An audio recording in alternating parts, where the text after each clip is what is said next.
the individual stream of love, passion, and romance. And it's very clear that love is quite a late evolutionary mutation from sex, because this has absolutely nothing. It's as far away as possible from the reproductive, family-oriented sexuality and bonding of the tribe. And neither is it to do with sharing an exciting experience of moving on, like the collective. But this is really about a communion, a sense of sharing the same wavelength with someone, a sense of recognizing beauty in the other that maybe other people don't see, appreciating what's different, special, freaky, unique about them. And we all have some aspects of individuality because it's the biggest circuit in the body graph, including all of the centers. Before we mentioned that the tribal circuit has no voice. It's not about talking. It's about touching each other, supporting each other. But for the individual, the acoustic sound of their voice, the talking, the alleviation of the fear of not being understood by most people because you're so different and you don't fit in, neither to the tribal family nor to the collective, the larger social group that decides what's cool or not. Of course, the irony is that all collective trends start with an individual bringing something new and different and mutative, and a few people, other weird individuals, also like it. And then it grows into the tribe who are like, yeah, that's okay. It doesn't go against our values and principles. It's just a bit weird, but you do your thing.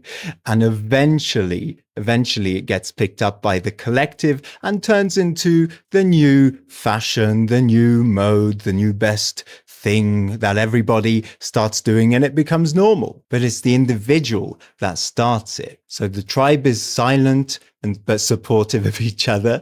The collective is very visual and imaginative, fantasizing about new experiences. And then the individual circuit is where we find true love and romantic passion, really infatuation with the spirit, the quality of another person. It's not necessarily about the sex, but the feeling that remains with you when you miss them and they're gone, the frequencies that stay lingering in your body long after you've had an encounter. And it's really not love at first sight, but love at first sound. So I've got my personality sun in this individual gate of emotional listening. And I can remember the first things that many of my romantic partners have said to me. It's a third line. So I bump into things. I bump into freaks and strangers. And there's this affinity of the individual with strangers because we don't feel understood so often by our family or the collective cool social group. There's this kind of sense of when you bump into someone that you don't know, you don't even have to exchange names. Maybe you'll never see them again, but you can share something that you wouldn't be able to with your family because they would find it too weird. There's this kind of amorality in the individual mind. You accept my weird ideas, I'll accept yours. We won't judge. So a sense of people feel more at ease expressing things that they wouldn't otherwise. The things a stranger on the bus said to you that had an impact on your entire life. Strangers of consequence and love at first sound. I can remember when I walked into the Lebanese cafe and my Julie turned around and I said to her, the food's all right in here, isn't it? And she said to me, les épices sont très fines.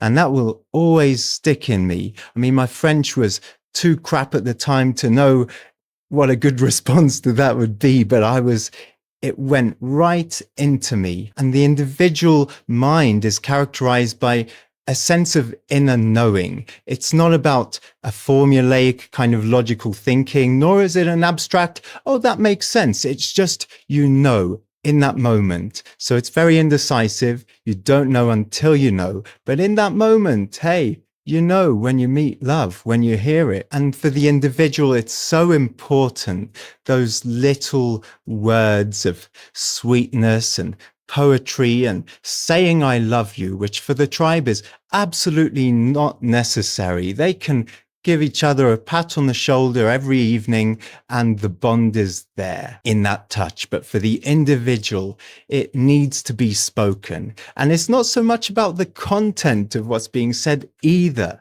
but the tone of the voice, the mood, the emotional frequency. And my Julie also has this emotional ear. So both of us don't necessarily hear everything the other one's saying. The emotional ear hears in a wave.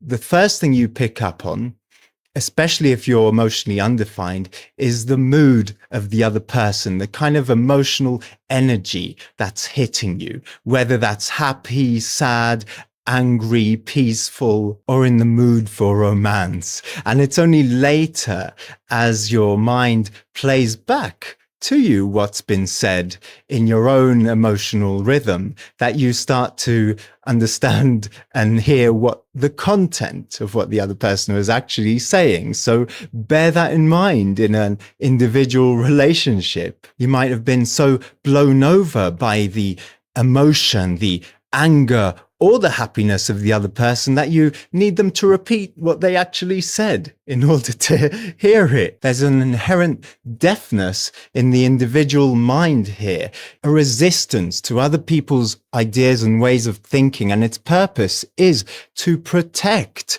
their own way of thinking because it's so different and unique and carries potential creative genius. So never try and give an individual advice unless they really, really need and have asked for it. Let them struggle. Let them stay in their own way of thinking and seeing things. They need to get through things on their own, in their unique, different way, even if it seems really bizarre to you. And appreciate that love for them is not about touch or material gifts like the tribe. It's not about sharing different experiences together like the collective, but it's really about the quality of communication between you. And that love needs constant reaffirming in the form of poetry, sweet words to each other, little love notes. My partner's always writing me these little love post-it notes, putting them on the window or my computer or here and there for me to find. And I do the same, and especially when we're apart from each other. That's how we know that we love each other, basically. That's how we know, because we take the time and care to offer that. And it has to be something different. It's not good enough to just repeat basic, repetitive, collective phrases like I love you. It's much better if you find a unique metaphor, a way of saying that which only you and the other person will get. A really good tip if you're individual and you've just met someone, see if you like the sound of their music. It doesn't mean listening to the same things, but it's about the style, the quality, the kind of sounds, if you can relate with it. A chemistry of melancholy is inherent in the individual circuit, not being understood, and often music, finding the right music when you're down in that low mood and the world is completely empty of meaning and dark and lost its magic and beauty. Finding the right music can be the thing that saves you. Amy Winehouse, creating a kind of music, whether you're good or not, it doesn't matter. It's about finding some way to channel that chemistry when you're down in the wave, and that moves the energy through and allows you to continue and find some meaning in life again. Jim Morrison, Lady Gaga, Miles Davis, a lot of the most impactful, influential musicians have a lot of individual chemistry. And when that melancholy is not understood and seen as a problem, and the energy is not moved in some way, then it can stay stuck and become depression.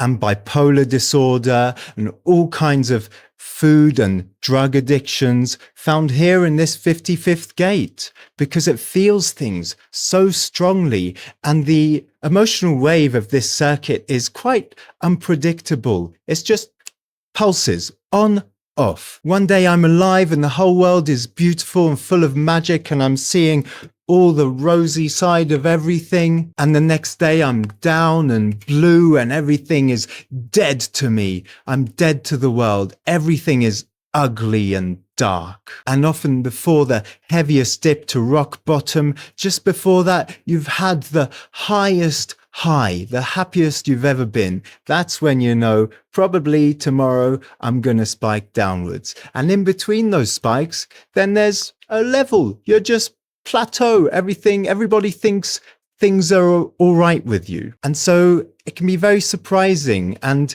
in order to survive that in a healthy way, you basically need to know this very simple formula. When you're up in the wave, that's the time to go out and be social and do things and be productive.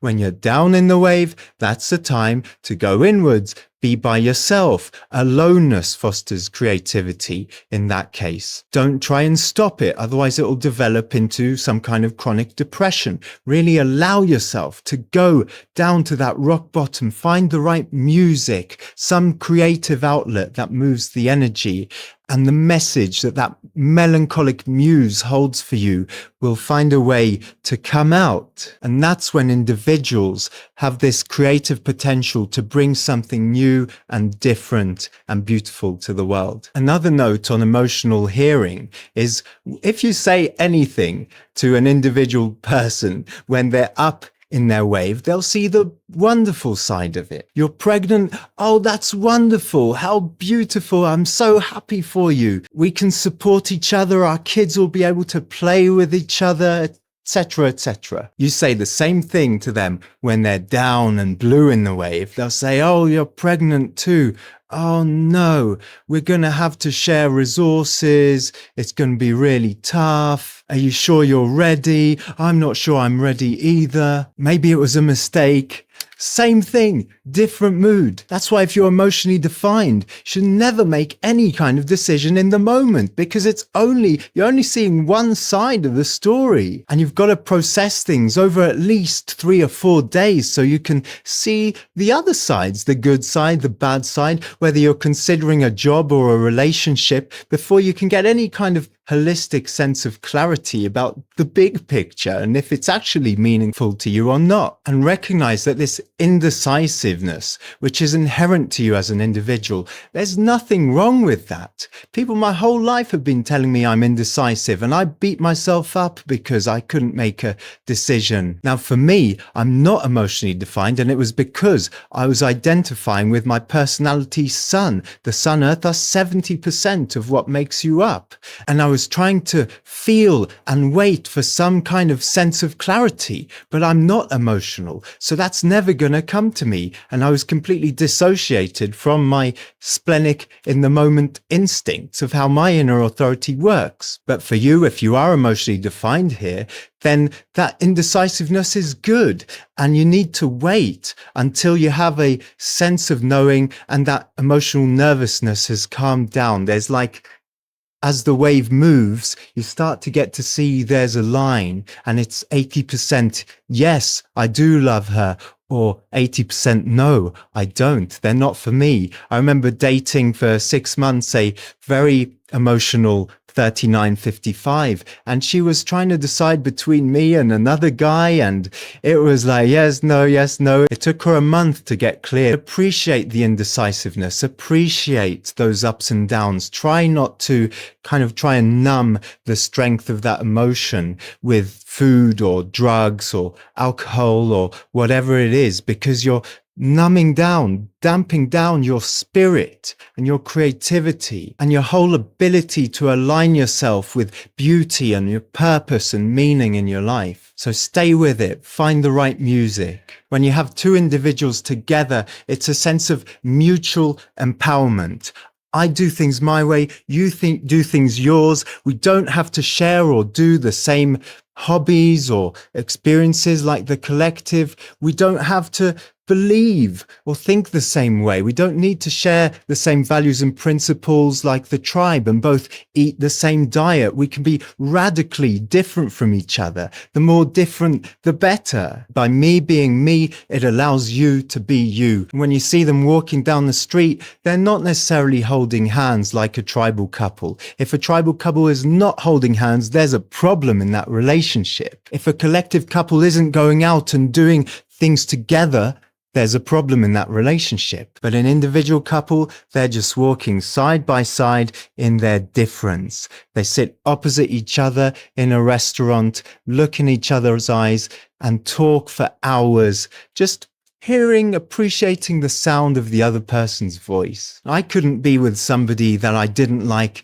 the sound of their voice, even if they were the most stunning, beautiful human in history. It's about a sense of understanding, communion of the emotional spirit, and listening to each other. And what's funny is, while they're listening, they're not necessarily hearing what the other person said because they're inherently deaf in their mind, but they know that they'll get their turn to express what's in them that nobody else but their lover can understand. The sound of their voice in pleasure and pain when you're having sex, that's so important. Nothing turns an individual on more than the sexual sounds of their lover. Whereas the tribe, obviously, no access to the throat. Hey, you gotta keep it down. You gotta be quiet. Don't let the family or the neighbors hear. But the individual, oh, they wanna hear. They need to hear. Don't send your individual lover just messages. Send them voice notes so they can hear what mood you're in. When I first started going out with Julie, she was part of an independent radio poetry program. So I downloaded all the episodes she'd done for the last 2 years and listened to them on my cycle to and from work every morning and evening. And this was in my first year in France, so I couldn't even really understand everything that was being said, but it wasn't about that. It was about hearing the sound of her voice in between the next time we met. The style of flirtation of the individual, as we see here in Lady Gaga, is provocative. 39, the gate of provocation. It's not this nice, family-friendly, coquettish flirtation of the tribal 19. It's about doing something a bit outrageous and seeing how the other person reacts. Lady Gaga is a heretical 5-1 with this in her design Earth. She's on the left-angled cross of upheaval, turning things upside down, seeing what's actually meaningful or not, watching how the public react, trying to get a reaction from them. When this is part of your Sun Earth in a right-angle profile, it's the cross of tension. One of my best friends, 39-2, second line, the natural, he doesn't even think about it, but he'll say the most direct, it's a disregard of social and tribal norms. He appears very sensible and normal, but he'll come out with the rudest joke to someone he's just met. And if they get the sense of humor, that's a good test. He knows they can be friends. They're on the same wavelength. And if not, well, no. I mean, that's how I knew I liked him when I first bumped into him. Julian Assange, another 39-2, unaware of how provocative they can be. And this right-angle cross of tension, well, bringing out the tension that's around them and needs to be released. And that's the key as well to individual seduction. I had a lover who was a 39, and before we started being romantically together, and we were just friends and we'd meet up, so provocative. She'd come and open the door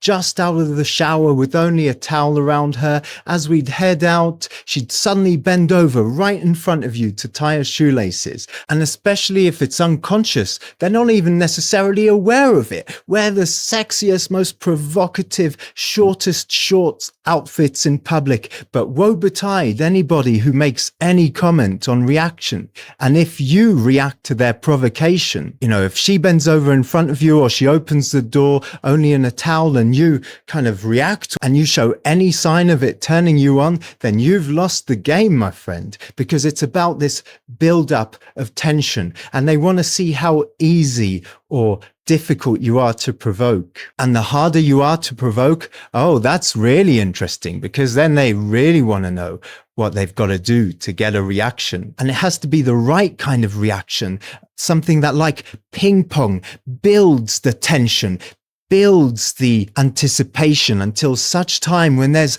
almost no choice but to let it explode. We talked about the courtship of the tribe, practical arrangements, exchanging material gifts, signing the marriage vows, and then you can get to the big kiss, and then both of you, or traditionally in the dark side of the patriarchal tribe, only one of you has complete freedom to touch the other as they will. Let's not go there again. Let's stick to the beauty and romance of the individual. Courtship and dating are also really important here. But again, taking your time and the uncertainty of love. Do I love him? Do I don't? One day he turns me over the moon. The other day I hate him. This kind of topsy-turviness, the agony is all part of the pleasure and pain of the individual. If we have this, we want a nice mix of up and down and drama and make me feel something. It's much more important than what actually happens and what we actually do together,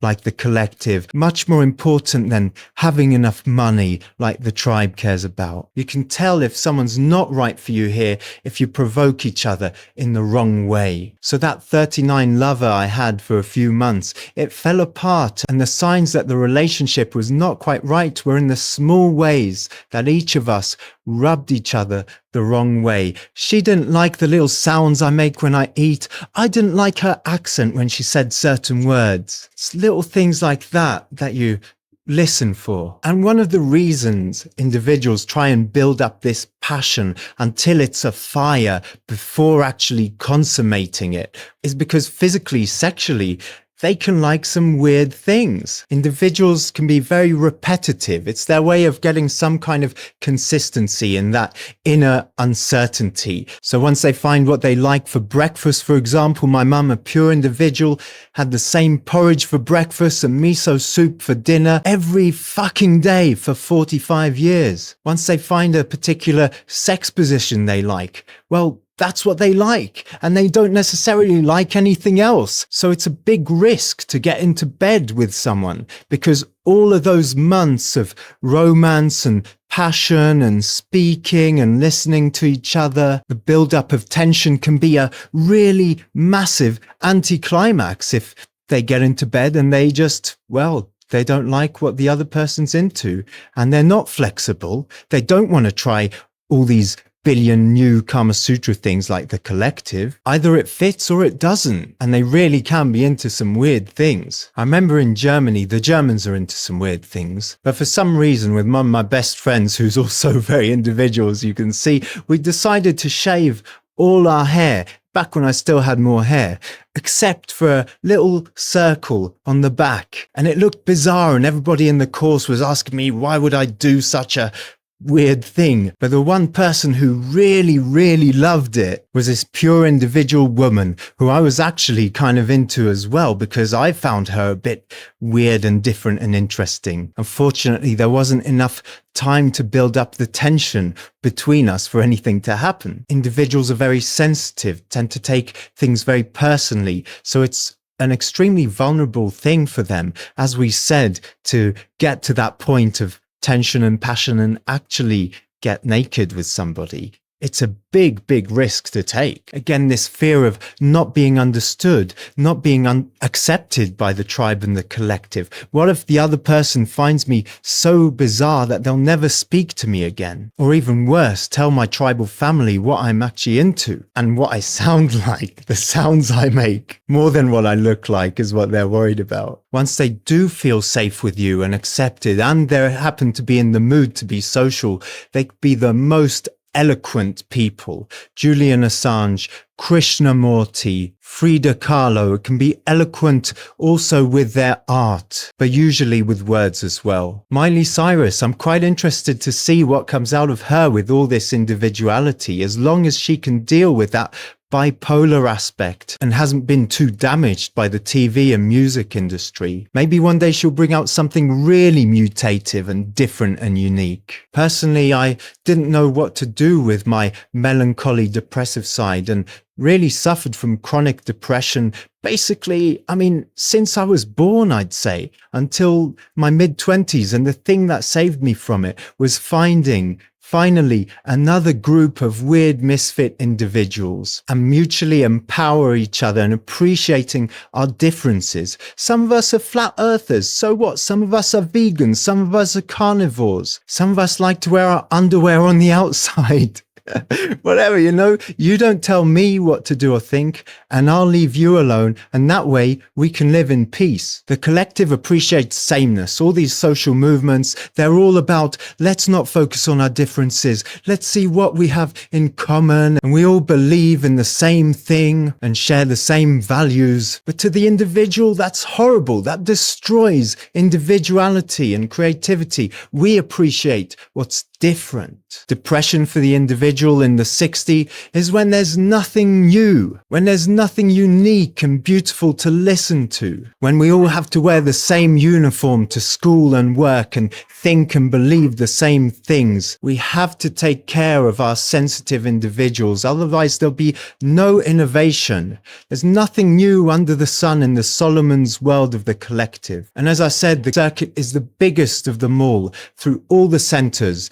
And it doesn't matter if you have an individual definition in your life force channels or not. We all have some individual gates. Human design is a system of empowering individual inner authority, individual rights and sovereignty. You don't have a right to tell anybody else what to think or do, and neither do they. But the way we're all educated is by being told what to do and what not to do, all the way through growing up, school, work. And that's how you create a slave society where nobody has the balls to stand up to oppressive shit. So love yourself, love your individuality, your authenticity. Tell your individual lovers and children that you love and appreciate their difference, their uniqueness, their weirdness. Find the right music and creative outlet to get you through those periods of melancholy, and know how important you are. So surrender to that one. If you enjoyed listening to that,